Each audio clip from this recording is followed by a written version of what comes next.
The man I was hiding in my kitchen looked like he belonged behind bars, not in a boardroom. I had my hand on a heavy kitchen knife as I watched him collapse against my cabinets, his face hidden under a dark hoodie. In the dim light of my small apartment in a dangerous corner of Detroit, I was certain I had just made the biggest mistake of my life. I thought I was saving a wounded criminal, a man who had survived a brutal street fight. I had no idea that beneath those torn clothes and layers of dust was Alexander Cross, the most ruthless billionaire CEO in America. My act of mercy was about to reveal a secret identity that would change my world forever. Tell me which city you are watching from. Your support is what keeps these stories alive. And if you are not subscribed to Dramora Stories yet, join us, because this encounter is just the beginning of a dangerous game. Now, let us go back to the moment I realized my mysterious patient was not a monster, but a king. Let me tell you how a Detroit nurse ended up with a bleeding stranger in her kitchen at 2 in the morning. My name is Lily Harrison, and I work night shifts at Detroit General Hospital in the trauma unit. When you work in a place where gunshot wounds are more common than heart attacks, you develop instincts about danger. You learn to read a person's eyes, their breathing, the way they hold their body.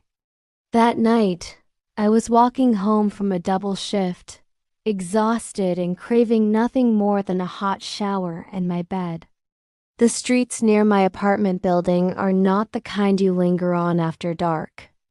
Broken streetlights, abandoned cars, graffiti marking territory lines between gangs.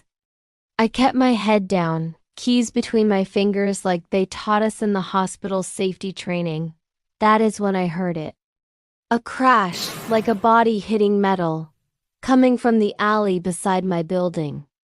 Every instinct screamed at me to keep walking, to pretend I heard nothing. But I am a nurse. We do not walk away from suffering, even when common sense says we should. I turned into that alley. Phone already out, ready to call 911. What I saw made my blood run cold. A man, tall and broad-shouldered, was slumped against a dumpster, his hoodie pulled low over his face. His breathing was ragged, desperate. Blood seeped through his torn shirt. My nurse brain kicked in before my survival brain could stop me. I approached slowly, keeping my distance, ready to run if he made any sudden moves. He looked up, and even in the darkness I saw his eyes. They were not the eyes of a street criminal. They were calculating, sharp, but also exhausted in a way that went beyond physical injury. "Sir," I said quietly, trying to keep my voice steady. "Are you hurt? Can you stand?" He tried to push himself up and immediately crumpled. His hand went to his ribs, and I saw the grimace of pain cross his face. I made a split-second decision that would change everything. "My apartment is right here," I told him. "Let me help you inside. I can call an ambulance from there." He grabbed my wrist with surprising strength. "No hospitals," he said, his voice rough but educated, the accent unmistakably East Coast elite. "No police. Please." I should have walked away right then. Every safety rule I ever learned told me this was exactly how people end up as statistics. But something in his desperation, in the way he said please like he was not used to asking for anything, made me nod. I got my shoulder under his arm and half dragged, half carried him up the 3 flights of stairs to my apartment. By the time we reached my door, we were both breathing hard, and I was questioning every life choice that led to this moment. Inside my tiny kitchen, I sat him down in one of my 2 chairs and locked the door behind us. The fluorescent light above my stove flickered on, and for the first time, I got a real look at him. Even covered in dirt and blood, Even with his hoodie still shadowing most of his face, there was something about him that did not fit. His hands, though scraped and bruised, had the clean nails of someone who had never done manual labor. His watch, half hidden under his sleeve, caught the light. It was a Patek Philippe, the kind that costs more than my yearly salary. "Who are you?" I asked, stepping back toward the counter where I kept my knives. "What happened to you?" He looked up at me, and I saw him make a calculation, weighing how much truth to tell. "Street fight," he said finally. "Wrong place, wrong time." I got jumped. "My name is Alex." I did not believe him. Not entirely, but I also could not turn him away bleeding on my kitchen floor. "I am Lily," I said. "I am a nurse, so I am going to check you over. But if you try anything, I have pepper spray, a taser, and 3 brothers who taught me how to throw a punch. Do we understand each other?" He almost smiled at that. "Understood," he said. "I appreciate the help, Lily. I will be gone as soon as I can stand without passing out." I grabbed my personal first aid kit, the extensive one I kept for emergencies, and got to work. His injuries were not as bad as all the blood suggested.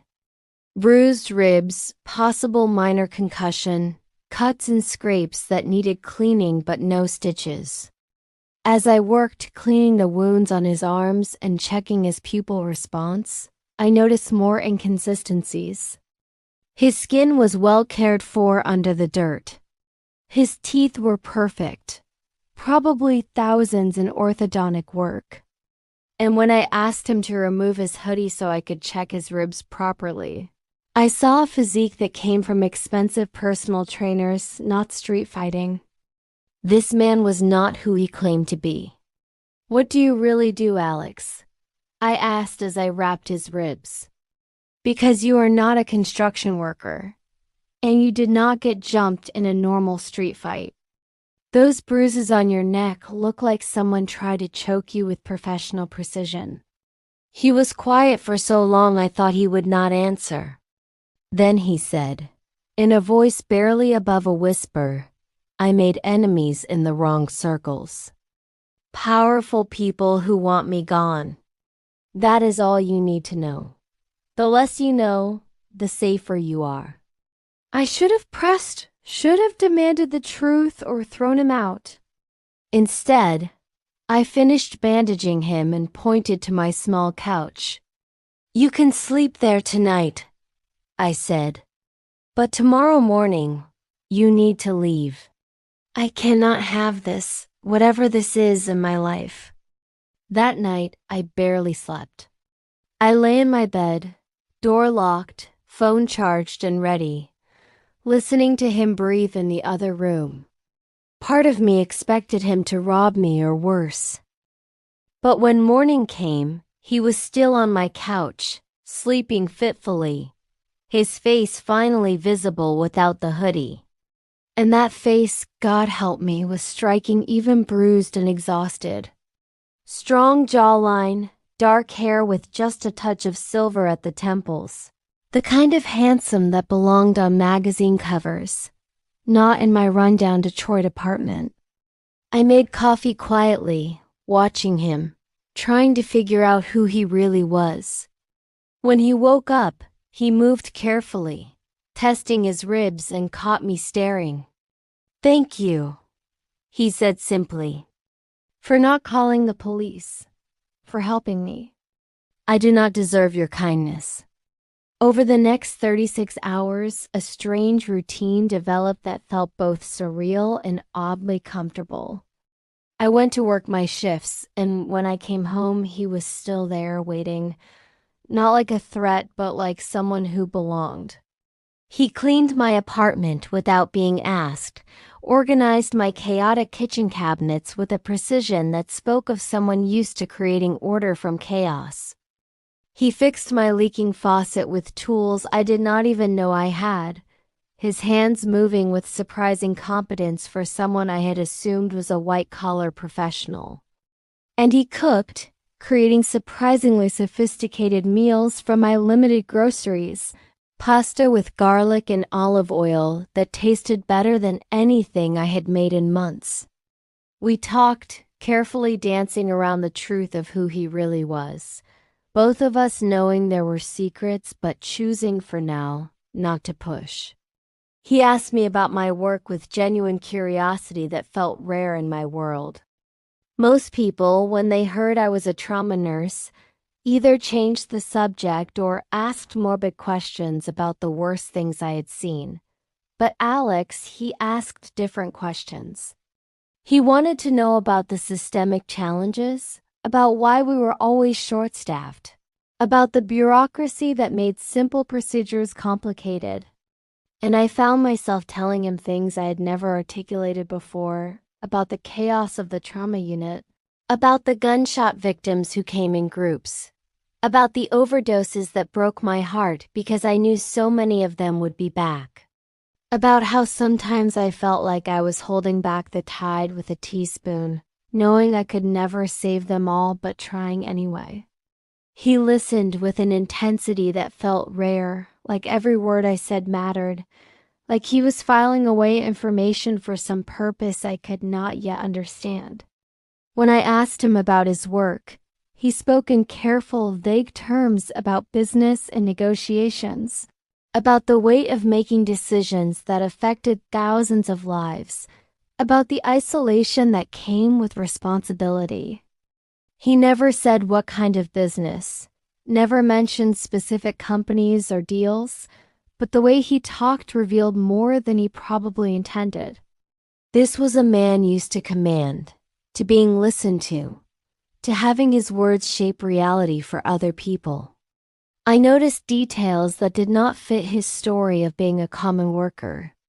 He spoke 3 languages fluently, answering a phone call in Mandarin with the ease of someone who had been doing business in China for years, then switching to French for another call, his accent perfect.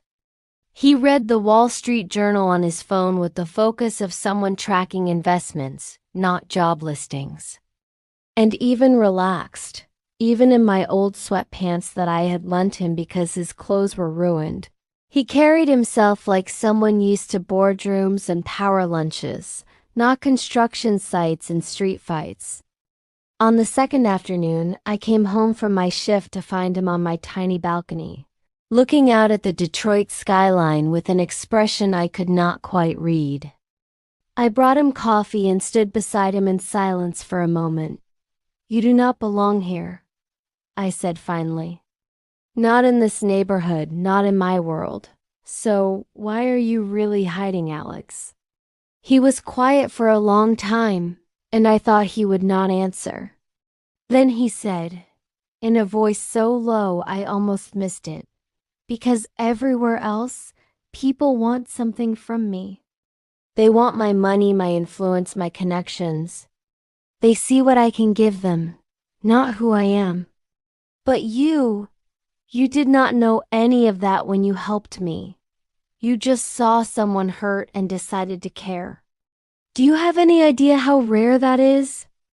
On the second morning, as I made breakfast, scrambling eggs while he sat at my small table reading something on his phone, I finally confronted him directly. "You are not just running from a street gang, are you?" I asked, sliding eggs onto a plate and turning to face him.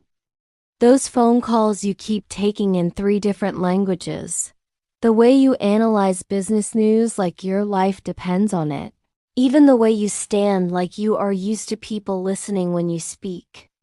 You are someone important, someone powerful. And I need to know who I am actually hiding in my home because this," I gestured between us, "whatever this is, it ends the moment I find out you have lied to me about something that puts me in danger."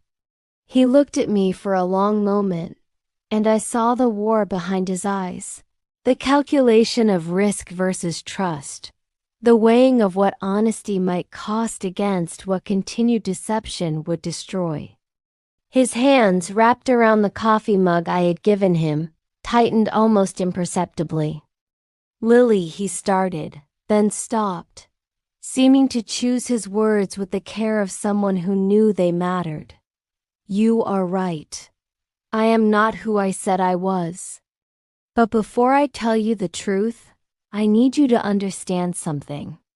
The people looking for me, they are not street thugs. They are professionals. And if they find out you have been helping me, they will not hesitate to hurt you to get to me. So maybe it is better if you do not know.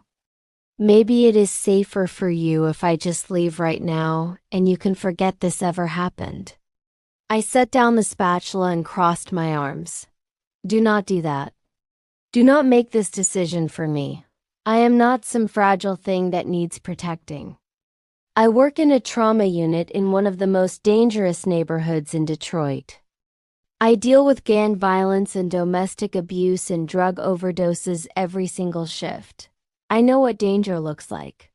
So either trust me with the truth or get out of my apartment right now, because I will not be manipulated or protected like I am too weak to handle reality." Before he could answer, there was a sharp knock at my door. 3 precise raps, measured and deliberate, then silence that felt heavy with threat. We both froze.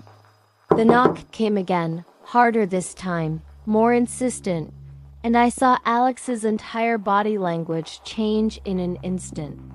He moved with surprising speed despite his injuries, grabbing my arm and pulling me away from the door with a strength that reminded me he was not as recovered as he seemed. "Do not answer it," he whispered urgently. "Lily, I need you to trust me right now. Do not make a sound." Another knock, harder this time. Then a voice, cold and professional. "Mr. Cross, we know you are in there. We tracked your phone signal. Your business partner is very concerned about your well-being. He has sent us to bring you home safely." My heart stopped.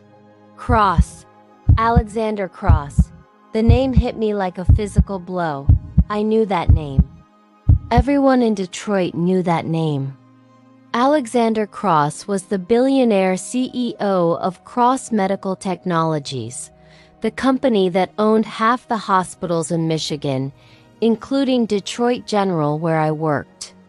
He was famous for his ruthless business tactics, his billion-dollar deals, his reputation as the most powerful and feared businessman in the country. And he had been sleeping on my couch, eating my food, washing my dishes for a day and a half. I turned to stare at him, and he looked back at me with something like resignation mixed with apology in his eyes. "I am sorry, Lily," he said quietly. "I could not tell you. The fewer people who knew where I was, the safer you were." That partner they mentioned, Richard Vance, he is the one who tried to have me killed. He has been poisoning me slowly for months, stealing company secrets, positioning himself to take over Cross Medical Technologies. 3 nights ago, he escalated. His men ambushed me outside my Chicago penthouse. I fought them off and ran. I ditched my security detail, my phone, everything that could be tracked. I thought I had been careful enough. Apparently, I was wrong. The pounding on the door grew louder, more insistent. "Mr. Cross, we are coming in. Step away from the door." Alexander looked at me with an intensity that took my breath away. "I have approximately 30 seconds to make a choice that will determine whether I live or die," he said. "And I am choosing to trust you, Lily Harrison. Those men outside are not here to help me. Richard sent them to finish what he started. I need you to do something that will sound insane. I need you to pretend you do not know who I am. Tell them you found me injured, you were just trying to help, and you will Let them take me. They will not hurt you if you cooperate. I felt my pulse racing, my nurse training warring with every survival instinct I had. But I also remembered something he did not know I knew. This morning at the hospital, there had been whispers. News that Alexander Cross was missing, that his company was in chaos, that Richard Vance was calling an emergency board meeting to take control. I made my decision in the space of a heartbeat. I walked to the door and opened it. 3 men in dark suits stood there, professional, dangerous, with the kind of calm that comes from knowing you are the most powerful people in the room. "I am a nurse," I said, keeping my voice steady. "This man collapsed outside my building 2 days ago. I thought he was a homeless person. I was just trying to help. You can take him, but I'm going to need to see some identification first, and I want to make sure he gets proper medical care." One of the men smiled, but it did not reach his eyes. "Very civic-minded of you, miss. We will make sure he gets exactly what he needs." They moved past me into my apartment, and I watched Alexander transform before my eyes. The exhausted, injured man who had been eating breakfast at my table stood up, and suddenly he was someone else entirely. His posture changed, shoulders back, chin up, every inch the billionaire CEO. His voice, when he spoke, carried the weight of someone used to boardrooms and billion-dollar decisions. "Gentlemen," he said coldly, "I assume Richard sent his best. Tell him I am disappointed he did not come himself. But I will be happy to continue our conversation at the emergency board meeting. Shall we go?" The lead man hesitated, clearly not expecting this response. "Sir, we were told you needed immediate medical attention. Mr. Vance is very concerned." Alexander laughed, a sound without humor. "I am sure he is. Let me guess, he has a private ambulance waiting? A secure facility where I can recover in isolation? How thoughtful. Unfortunately, I have other plans. I am going to walk out of here, get into my own car, and make a very public appearance at Cross Medical Technologies headquarters in exactly 12 hours. The atmosphere in my small kitchen shifted dangerously. I could see the calculation in the men's eyes, the weighing of orders against reality. Alexander kept talking, his voice sharp as a blade. "And this woman, Nurse Lily Harrison, just saved the life of the man who signs her paychecks at Detroit General Hospital. I suggest you thank her for her service to the community and leave her out of whatever Richard has planned. Because if anything, and I mean anything, happens to her, I will personally ensure that your names are the first ones I mention when I speak to the FBI. Do we understand each other?" The tension held for 3 long seconds. Then the lead man nodded curtly. "Understood, Mr. Cross. We will inform Mr. Vance that you are safe and returning to Chicago. I will need to verify your identity first, for security purposes."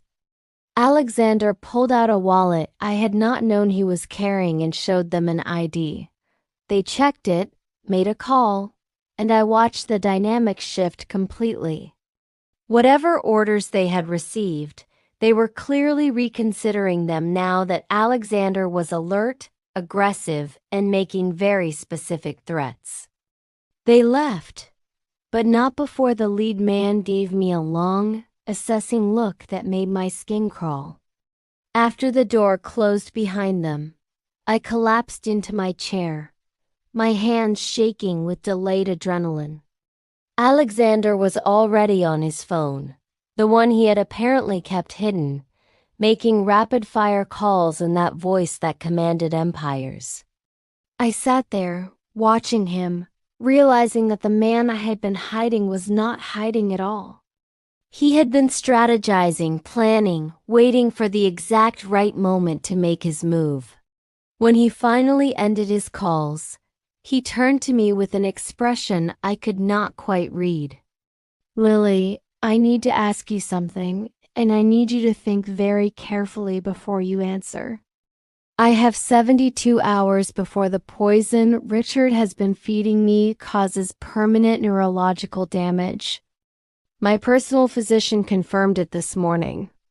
The antidote exists, but it requires precise administration every 6 hours, monitoring for adverse reactions and adjustments based on real-time symptoms. I do not trust anyone in my inner circle right now except one person. You." I stared at him, not quite believing what I was hearing. "You want me to be your personal nurse? While you what? Fight for control of your company. I am a trauma nurse from Detroit, not some elite private medical professional. I work in a public hospital. I am not qualified for this." He stepped closer, and I saw something in his eyes that looked almost like desperation. "You are exactly qualified for this. Do you know how I know? Because over the last day and a half, I have watched you. You work in one of the most underfunded, understaffed trauma units in the country, and you keep people alive with duct tape and determination. You improvise. You adapt. You do not panic. Those are the skills I need, not someone with a fancy degree who has never had to make do with limited resources. Richard has people in every elite medical facility, but he does not have people in the world you come from. You are my advantage, Lily. You are the one person he would never expect." I wanted to say no. Every rational part of my brain screamed that this was insane, that I should walk away, that this was not my fight. But I looked at this man, this powerful, complicated, dangerous man who had washed my dishes and fixed my sink, and I heard myself say, "What exactly would I need to do?" His relief was visible. "First, you come with me to Chicago. I have an emergency board meeting in 11 hours, and I need to be coherent and strong enough to walk into that room and take back control of my company. You will administer the antidote, monitor my vitals, keep me functional. Second, there is a charity gala tomorrow night, a major event where Richard is planning to announce my incapacitation and his takeover. I need to show up, healthy and in control, with you by my side. It will send a message that I am not alone, that I have resources he does not know about. And third, I need you to trust me when I tell you that what I am about to reveal will change your life. But I promise you, Lily Harrison, I will protect you through all of it." "What do you mean? Change my life?" I asked, a cold feeling settling in my stomach. "What are you not telling me?" Alexander hesitated, and I saw something shift in his expression, a decision being made in real time. He pulled out his phone with careful deliberation and showed me a photograph.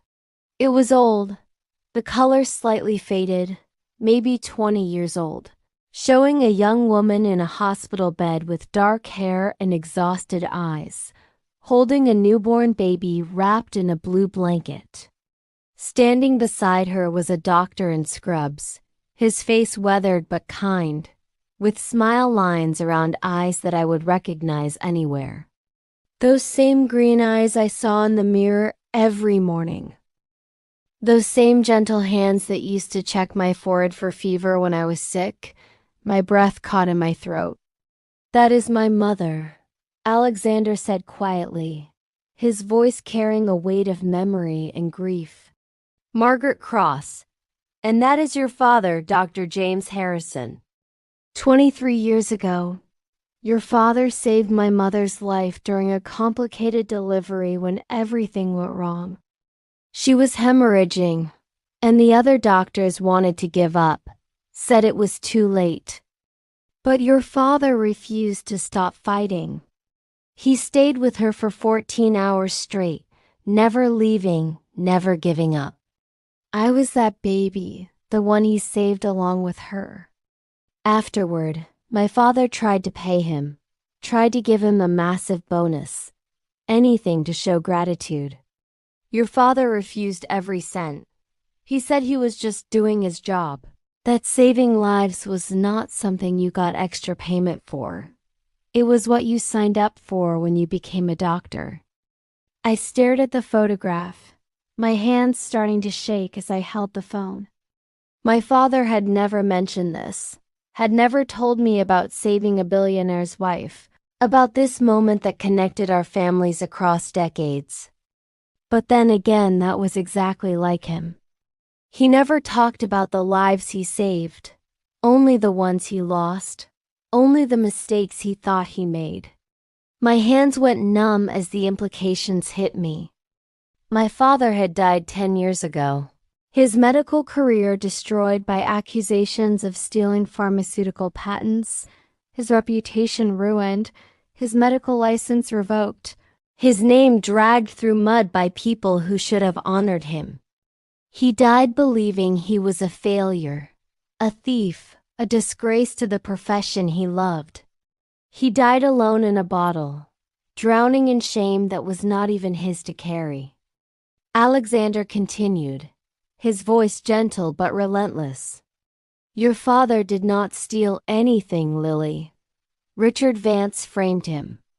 Your father had developed a revolutionary drug delivery system while working part-time at a Cross Medical Technologies research facility. It would have been worth hundreds of millions. Richard wanted it, wanted the credit, wanted the patents. So he fabricated evidence, destroyed your father's career, and took the innovation for himself.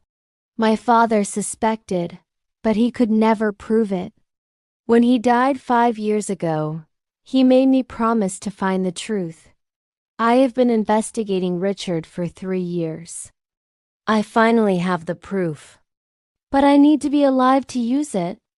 I felt like the floor had dropped out from under me. My father, my brilliant, kind, broken father who drank himself to death because he could not live with the shame of being called a thief. Alexander kept talking. If I take back my company, I can restore your father's name. I can prove he was innocent, that he was robbed by the man who is now trying to rob me. The patents Richard stole are still active, still generating revenue. By law, that money belongs to your father's estate. To you, Lily, we are talking about tens of millions of dollars, plus damages, plus interest. But more than that, we are talking about clearing the name of a good man who deserved better. I can give that to you. But only if you help me survive the next 72 hours. I looked at him, this man who had been a stranger 3 days ago, who is now offering me everything I had never dared to hope for. Justice for my father. The truth. A chance to prove to the world that James Harrison was not a criminal, but a victim. How do I know you are telling the truth? I asked, my voice breaking. How do I know this is not just another manipulation? He handed me his phone. Call this number. It is my late father's attorney. He has all the documentation, all the evidence. He has been waiting for years to bring this case, but he needed my company secure first, needed me in a position to fight Richard legally. Ask him anything you want. Verify everything. I will wait. I made the call. 45 minutes later, after speaking with the attorney, reviewing scanned documents, seeing my father's handwriting on research notes that Richard had claimed as his own, I knew Alexander was telling the truth. I hung up, looked at the man sitting in my kitchen, and said, "When do we leave for Chicago?" His smile was the first genuine one I had seen. Now. I have a car waiting 3 blocks away. Pack light. We have a war to win. The drive to Chicago was surreal. Alexander had a driver, a man named Marcus, who had been with his family for 30 years and who he trusted absolutely. In the back of the luxury sedan, I administered the first dose of antidote, checking Alexander's vitals, monitoring his response. The medication was complex, a custom compound that required precise timing and dosage adjustments. As we drove, Alexander talked me through what would happen at the board meeting. Richard would expect him to be weak, confused, possibly not even able to attend. Instead, Alexander would walk in sharp, prepared and ready to present evidence of embezzlement, corporate espionage, and attempted murder. But he needs the board to believe him, and Richard has spent months positioning his allies. It is going to be close, Alexander admitted. That is why the gala matters. If I can show strength there, show that I am not isolated, it will sway the undecided board members. The gala, I had not really processed that part yet. Me, Lily Harrison, at a Billionaire charity event, pretending to be what exactly? Alexander's nurse? His date? Alexander read my thoughts. You will be introduced as my fiancé, he said calmly. It is the only role that will give you the access you need to stay by my side, to monitor my condition throughout the evening.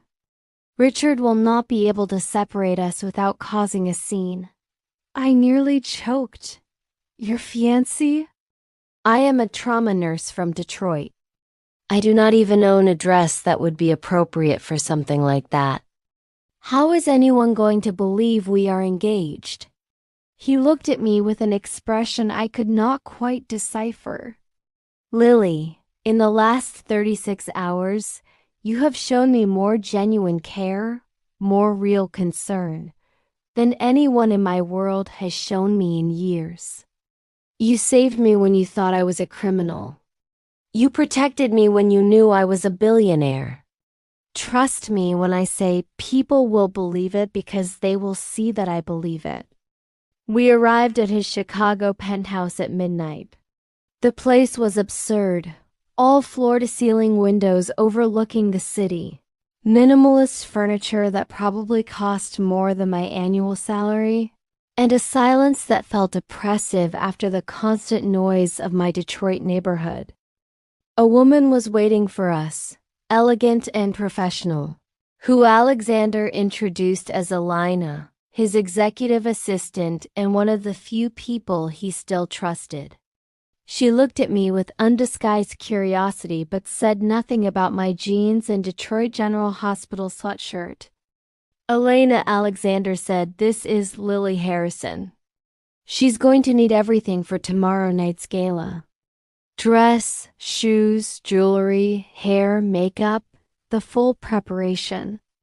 And I want it understood by everyone on staff that she is to be treated with the same respect and access as I receive. She is under my personal protection." Elena nodded crisply. "Of course, I will make the arrangements. Miss Harrison, if you would come with me, we will get you settled in the guest suite and start planning for tomorrow." I followed her through the penthouse, feeling completely out of place, until we reached a bedroom that was bigger than my entire apartment. Elena turned to me with a softer expression. "He trusts you," she said quietly. "That is rare for him, vanishingly rare actually.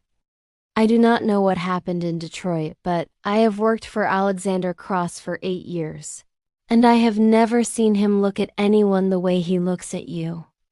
Whatever this is, whatever you are doing, please do not hurt him. He has been hurt enough." I did not know what to say to that. I barely understood what I was doing myself, much less what Alexander felt or did not feel.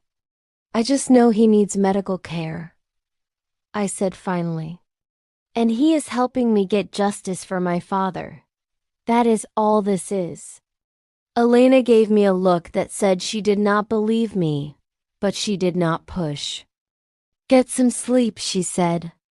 Tomorrow is going to be intense, but she was wrong. I did not sleep.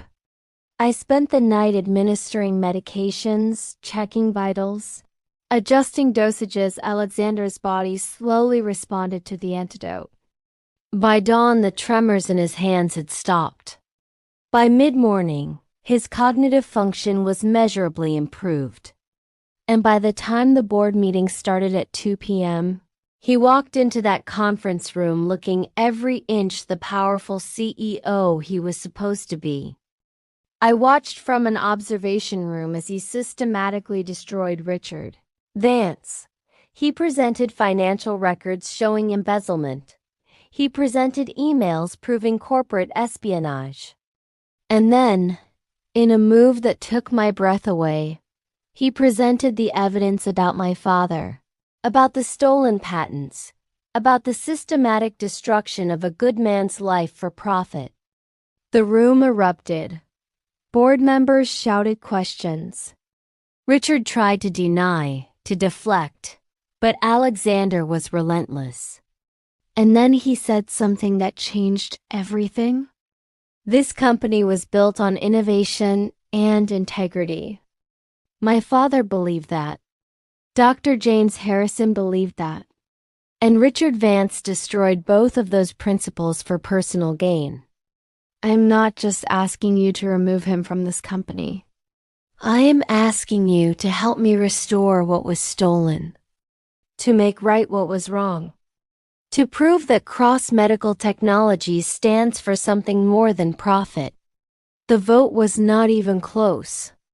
Richard was removed, escorted from the building by security, and the board unanimously reinstated Alexander as CEO with full authority. I watched it happen, feeling something shift inside me, some understanding that this man was fighting for more than just his company. He was fighting for a principle, for justice, for my father's memory. That night, preparing for the gala, I stood in front of a mirror wearing a dress that cost more than 6 months of my rent. It was deep emerald green, simple but elegant, and it made me look like someone I barely recognized.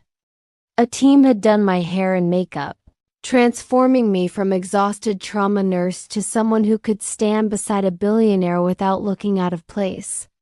But inside, I was still Lily Harrison from Detroit, and I was terrified. Alexander appeared in the doorway, wearing a tuxedo that fit him perfectly, looking like he had never been injured, never been poisoned, never been anything but utterly in control. He stopped when he saw me, and something in his expression made my breath catch. "You look stunning," he said quietly. "But more than that, you look strong. Lily, tonight is going to be difficult. Richard will be there. He still has all eyes. They will try to embarrass you, to make you feel small, to prove you do not belong in this world. I need you to remember something.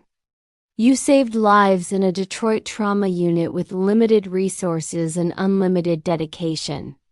You saved me when I was nobody to you. You are worth 10 of anyone in that ballroom, and I will make damn sure they know it." His words steadied me, reminded me why I was doing this. For my father. For the truth.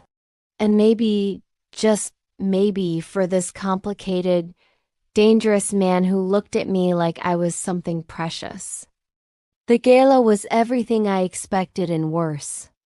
Hundreds of people in expensive clothes, champagne flowing, conversations about mergers and acquisitions and political donations. I stayed close to Alexander, playing my role as his fiancée, smiling through introductions to people who looked at me with thinly veiled curiosity and judgment. And then Richard Vance appeared. He approached us with a cold smile, flanked by a woman I recognized from business magazines as one of the most powerful investors in the country. "Alexander," Richard said smoothly, ignoring me completely. "I'm glad to see you're feeling better. I was so worried when you disappeared. And I see you have brought a guest." "How unexpected." "This is Lily Harrison," Alexander said, his hand finding the small of my back in a gesture of protection and possession. "My fiancée. We are very happy together." Richard's smile did not waver, but his eyes went cold. "Harrison," he repeated. "That name sounds familiar."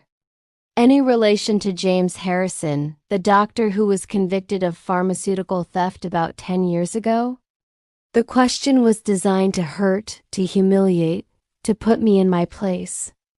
I felt every eye in the vicinity turn to us, felt the weight of judgment and curiosity. Before I could respond, Alexander spoke, his voice cutting through the crowd like a blade. "James Harrison was not convicted of anything. He was framed by someone who wanted to steal his work. And that someone is standing right here." The ballroom went silent. Richard's face flushed with anger. "That is a serious accusation, Alexander. Do you have any proof, or are you just trying to salvage your relationship with a woman whose father was a criminal?" I felt something break inside me, some last restraint that had been holding me back. I stepped forward, looking Richard Vance directly in the eye. "My father was a brilliant doctor who dedicated his life to helping people," I said, my voice steady and clear.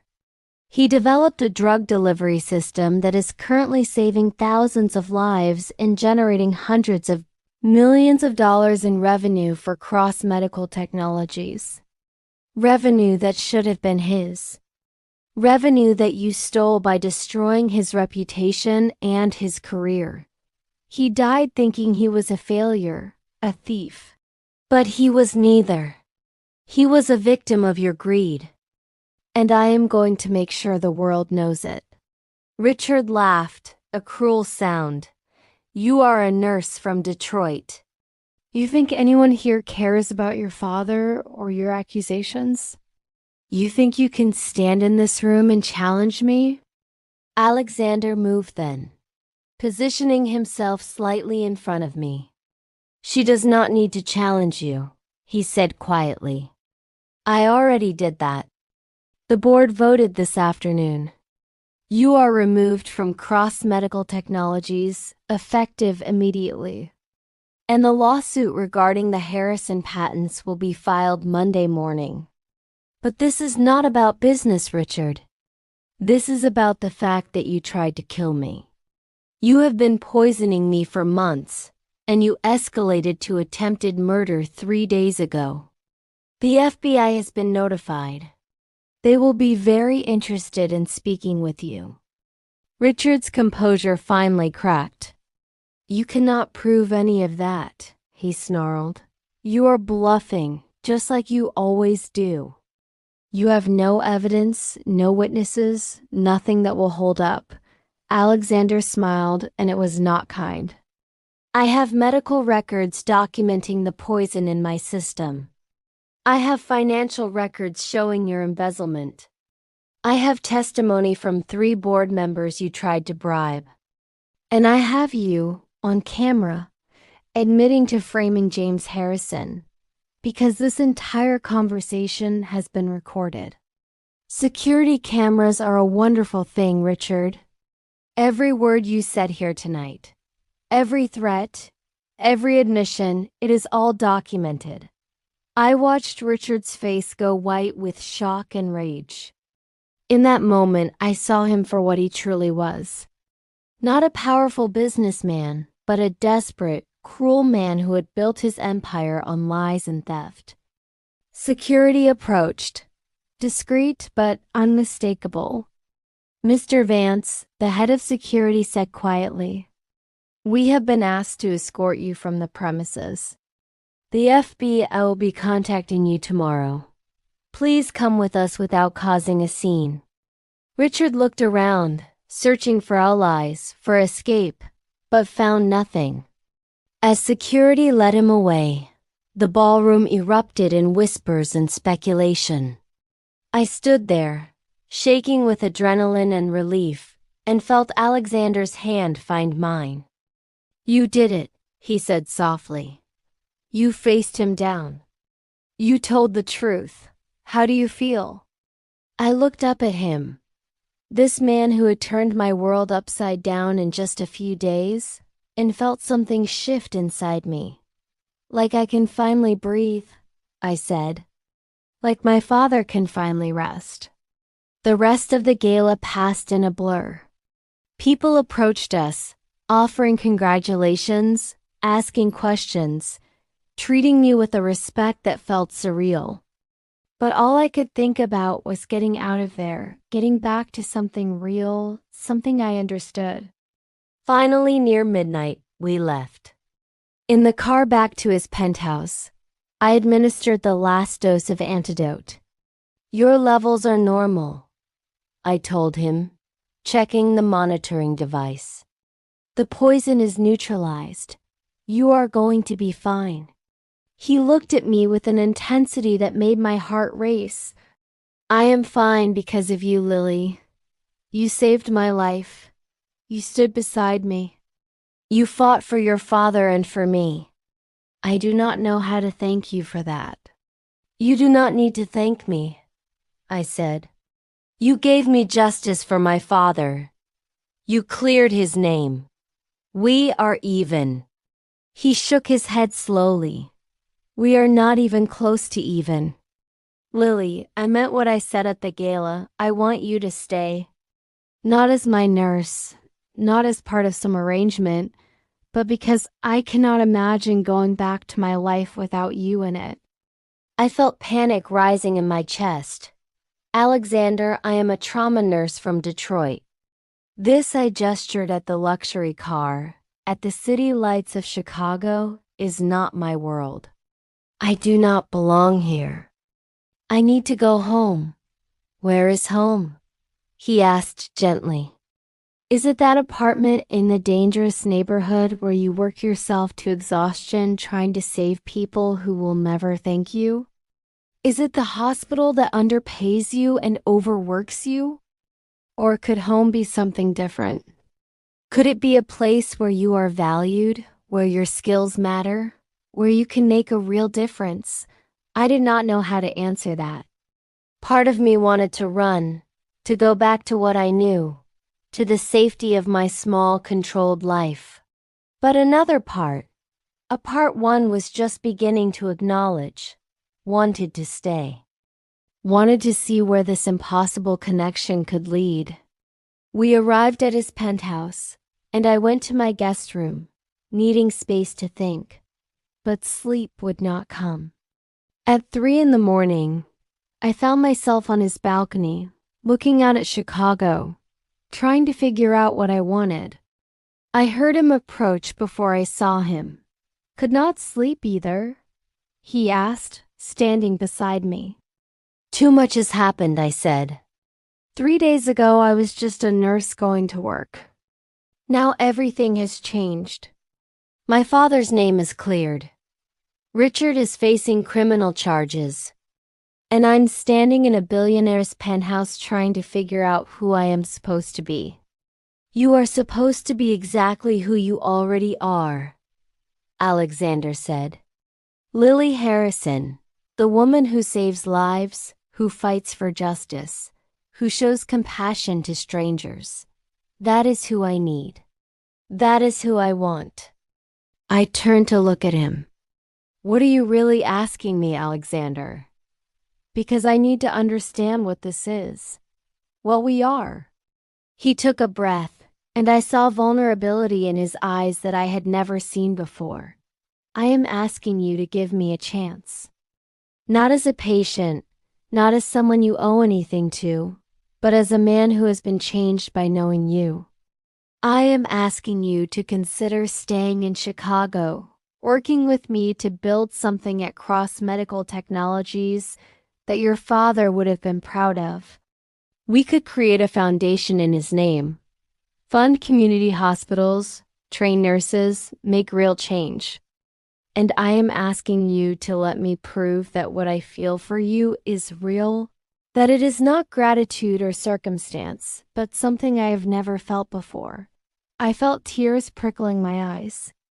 I do not know if I can be what you need. I do not know this world. I do not know if I am strong enough for this. He reached out and gently wiped a tear from my cheek. Lily, you are the strongest person I have ever met. You survived a childhood that would have broken most people. You became a nurse to help others. You faced down Richard Vance in front of hundreds of people and did not flinch. You are more than strong enough. The question is, do you want this? Do you want to see where this could go? I looked at him, really looked at him, and I saw something that terrified and thrilled me. I saw a future, a possibility, a chance at something I had never dared to hope for. But I also saw the reality, the danger, the complexity, the impossibility of bridging our two worlds. I need time, I said finally. I need to go back to Detroit, back to my life and figure out what I want without all of this pressure and intensity. Can you give me that? He nodded, though I could see the disappointment in his eyes. Take all the time you need. But Lily, I meant what I said. I will wait. I will prove to you that this is real. I returned to Detroit 3 days later, back to my apartment, back to my shifts at Detroit General Hospital. Alexander kept his word. He did not pressure me, did not demand answers. But he did send updates. Articles about Richard Vance's arrest, about the patents being returned to my father's estate, about the James Harrison Foundation for Community Medicine being established. And he sent personal messages. Small things that showed me he was thinking of me. A photo of a sunset from his office window. A quote from a medical journal my father had published in. A simple goodnight text before my overnight shifts. 4 weeks after I left Chicago, I was working a particularly brutal trauma shift when 3 gunshot victims came in at once. We were understaffed, undersupplied, and overwhelmed. I was in the middle of trying to stabilize a 19-year-old kid when I felt my training kick in, felt myself go into that zone where nothing exists except the patient and the fight to keep them alive. We saved him, but barely. And as I stood in the break room afterward, my scrubs covered in blood, my hands still shaking from adrenaline, I realized something. This was what I was good at. This was where I belonged. But I also realized that I could be good at this and still want more. Still want the possibility of something different, something more. I pulled out my phone and called Alexander. When he answered, his voice was warm, hopeful. Lily, is everything okay? I need to ask you something, I said. And I need you to be honest with me. That foundation you are building in my father's name, is there a place in it for someone like me? Someone who wants to train nurses, who wants to bring better resources to community hospitals, who wants to make sure that kids like the one I just saved have a fighting chance. There is absolutely a place for you, he said. Lily, there has always been a place for you, not just in the foundation, but in my life. I took a breath, feeling something settle in my chest, some certainty I had been searching for. Then I'm coming back to Chicago, but I have conditions. I am not giving up nursing. I am not becoming some society wife who goes to galas and does nothing else. I want to work to make a real difference. And I want us to take this slowly to figure out if what we feel is real or just circumstances and adrenaline. Can you accept that? I can accept anything as long as you are giving us a chance, he said. When can I see you? I looked around the break room, at the exhausted nurses, at the outdated equipment, at the reality of what we dealt with every day. Soon, I said. I just need to finish this shift and say some goodbyes. 2 weeks later, I moved to Chicago. Not into Alexander's penthouse, but into my own apartment in a neighborhood that reminded me of Detroit, real and gritty and alive. I started working with the James Harrison Foundation, developing training programs, securing funding for community hospitals, building something that would have made my father proud. And I started, slowly, carefully, building something with Alexander. We took it slow, like I had insisted. Coffee dates before work. Quiet dinners where we talked about medicine and business and life. Walks along Lake Michigan where he told me about his childhood and I told him about mine. 6 months after that night in Detroit, Alexander took me to dinner at a small Italian restaurant. Nothing fancy. Nothing billionaire-like. Over pasta and wine, he told me about his day. About a deal he was working on. About the challenges of rebuilding his company's culture after Richard's corruption. And then he looked at me with that expression I had come to know, the one that said what he was about to say mattered. Lily, I need to tell you something. These 6 months with you have been the best of my life. Not because of the foundation, not because we are doing good work, but because of you. Because you challenge me, you keep me honest. You remind me every day that real strength is not about power or money, but about integrity and compassion. I want to build a life with you. Not the life I had before, but something new. Something real. I felt my heart racing, felt the weight of what he was offering. I want that too, I said. But I need you to understand that I am never going to be the woman who fits perfectly into your world. I am always going to be the nurse from Detroit who would rather work a trauma shift than go to a gala. I am always going to choose saving lives over making deals. Can you live with that? He reached across the table and took my hand. Lily, I do not want you to fit into my world. I want to build a new world with you, one where both of us can be who we are and still be together. I do not need a society wife. I need a partner. I need you. 1 year after that night in my Detroit kitchen, Alexander and I stood in the lobby of the first James Harrison Community Medical Center, a state-of-the-art facility built in the heart of the neighborhood where I grew up. It was staffed by nurses we had trained, equipped with technology we had fought for, and dedicated to the principle that everyone deserved excellent medical care, regardless of their ability to pay. My father's name was on the building, his legacy restored, his work continuing. As we cut the ribbon, surrounded by community members and medical professionals and politicians, I looked at Alexander and saw something that still amazed me. He had kept every promise. He had cleared my father's name. He had built something meaningful. And he had proven day after day that what he felt for me was real. After the ceremony, as we walked through the new facility, Alexander pulled me aside into an empty patient room. I have one more thing to give you, he said, pulling a small box from his pocket. Lily Harrison, you saved my life in more ways than one. You taught me what real strength looks like. You showed me that the most important things cannot be bought or negotiated, only built with time and trust and love. He opened the box, revealing a simple platinum ring with a single diamond. It was not ostentatious, not meant to show wealth, but chosen with care and meaning. I am not asking you to marry a billionaire, he said quietly. I am asking you to marry a man who loves you, who respects you, who wants to spend his life building something beautiful with you.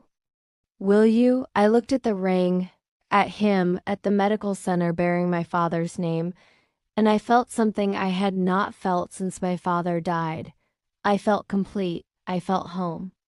Yes, I said, but on one condition. What condition? He asked, smiling. We get married in Detroit, I said. In the church where my father used to volunteer. And instead of expensive gifts, we ask people to donate to community health programs. I want our marriage to mean something, to stand for something. He pulled me into his arms, and I felt his relief, his joy, his love. Deal, he whispered against my hair. Anything you want, Lily. Anything that makes you happy. 6 months later, we were married in that small Detroit church, surrounded by nurses from the hospital where I used to work, community members from the neighborhood I grew up in, and a handful of people from Alexander's world who had proven themselves to be genuine. Elena was there, crying happy tears. Marcus, Alexander's driver, walked me down the aisle because my father could not. And when Alexander and I said our vows, promising to build a life together, to fight for justice, to never forget where we came from, I knew we were promising something real. The reception was not in a fancy hotel, but in the community center next to the church. We served food from local restaurants. We danced to music from a Detroit band. And when Alexander's business associates looked around at the modest venue, at the real people celebrating with us, I saw him smile. This is perfect, he told me. This is exactly who we are. Our honeymoon was not in some exotic resort, but in rural Michigan, visiting small hospitals, meeting with community health workers, understanding the challenges they faced. We worked during the day and talked late into the night about how to expand the foundation, how to reach more people, how to make my father's legacy grow. And somewhere in those quiet conversations, I realized that I had found something I never expected.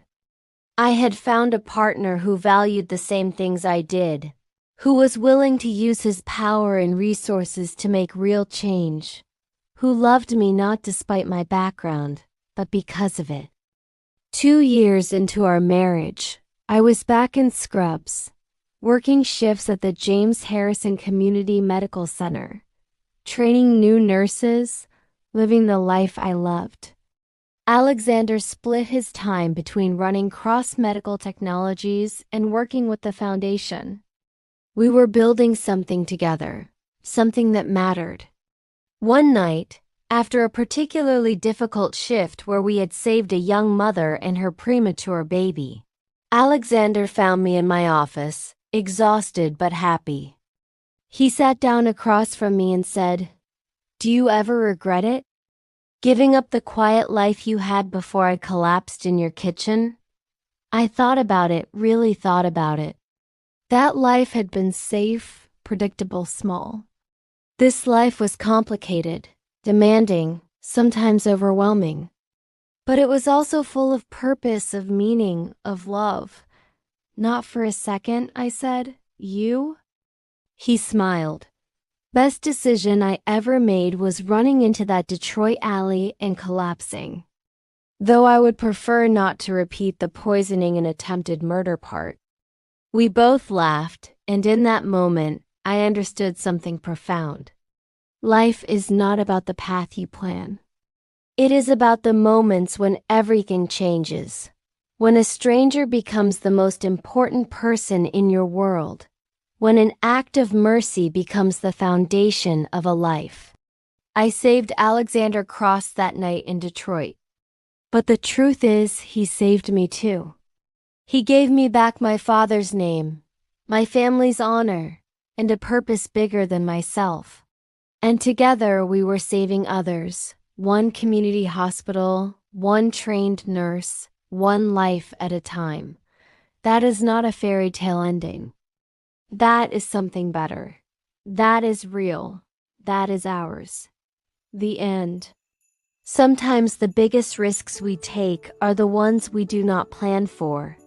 The moments when our hearts overrule our heads and we choose compassion over caution. When an act of mercy becomes the beginning of our own rescue.